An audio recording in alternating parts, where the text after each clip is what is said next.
அண்மையில் ஒரு கட்சி போய் சேர்ந்தது. எந்த கட்சின்னு உங்களுக்கு தெரியும்.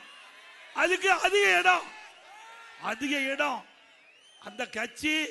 உண்மையிலேயே அந்த கட்சி ஒரு உண்மையான செய்தி சொல்லிட்டு போயிட்டாங்க. அந்த கட்சியுடைய பொதுச் செயலாளர் உண்மையான ஒரு செய்தி,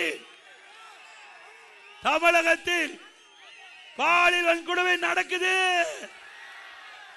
நாம சொல்லல, திரு ஸ்டாலின் அமர வச்சு அவருடைய கூட்டணி கட்சி சேர்ந்த ஒரு கட்சி சேர்ந்த பொதுச் செயலாளர் கூட்டத்தில் பேசிய பேச்சு வலைதளத்திலே வந்தது, தொலைக்காட்சியிலே வந்தது. உண்மைதானே? அப்படின்னா அந்த கட்சிக்கு ஓட்டு போடலாமா? கூட்டணி கட்சி தலைவரே சொல்லிட்டாங்க. நாம எதிர்கட்சி, நாம சொன்னா தவறுன்னு சொல்லுவாங்க.